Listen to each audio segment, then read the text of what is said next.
Hey guys, it's Frances and I have a Valentine's Day look for you, and I'm going to call this one Accidental Distressed Gradient, and you'll see why in a couple minutes. And I'm starting out with my base colors are going to be a gradient of these three colors: Sinful Colors Snowy White, Defy and Inspire that I got at Target, and I think that's Bachelorette, and the Shany polish in the number 146.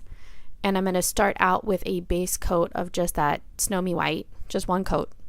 And I have some liquid latex around my nails, and I'm going to be using only this Lina Make Your Mark 3 plate, and I'm going to be using that gradient space. And I'm going to go ahead and put the colors on the side of the gradient space, and I found out that this works better than putting them just on the gradient space. That way you have the entire gradient space for it. And I like to scrape multiple times very low with a scraper, just to get a really nice gradient on that. And I worked really hard at getting this gradient, and then you're going to see what happens. And I realized that I should have used a more clear stamper so that you guys could see a little bit better. So that was the first coat of that. These colors are actually pretty opaque on their own, so I really only needed to come in, I think, with two coats of this. So you could go ahead and redo this gradient as many times as you like. I think I did 2, maybe 3, dependent on the nail.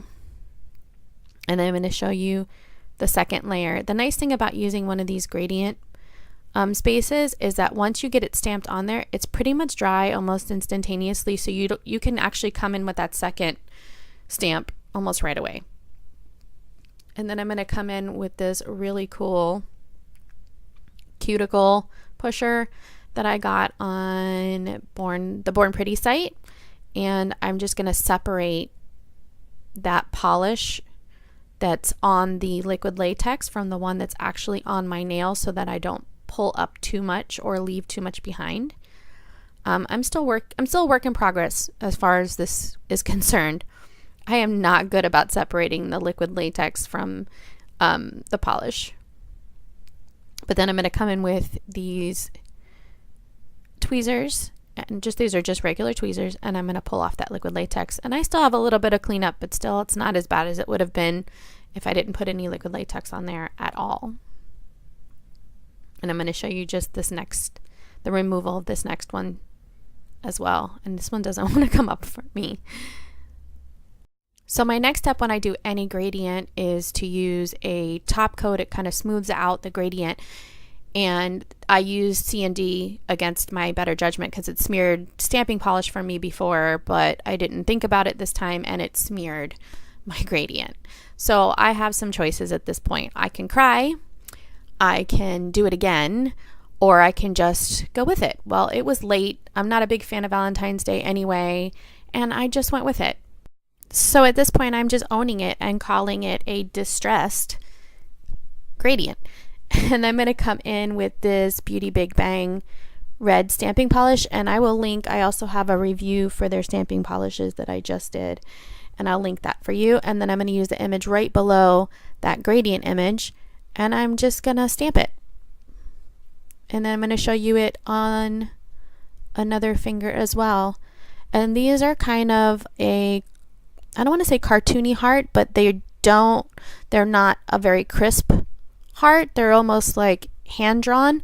So I actually think that for this particular stamping image, the gradient worked pretty well. As I'm stamping the image on there, I'm looking at it and I'm kind of digging it. So I'm not too awful upset at that distress gradient anymore. I'm going to come in for my cleanup with some Scotch tape, just plain old Scotch tape, and I'm going to go around and lift off whatever's excess around. It makes my cleanup a little easier. I will come in with some acetone off camera, but I will always try and pull up with some Scotch tape first. And then I'm going to top coat, and I'm not using the C&D. I'm coming back with my tried and true out the door, and that never smears for me. So I went ahead and used that over my stamping because that C&D is just going to be used for single colors from now on because I'm done. I'm done. But here is my final look, and I actually really do like how it turned out. And it's always nice when something isn't what it's supposed to be, but you like how it turns out anyway. But I want to know what you guys think. So leave me a comment below. Don't forget to give me a thumbs up. Subscribe if you haven't subscribed. Thank you for watching, and I'll see you again next time.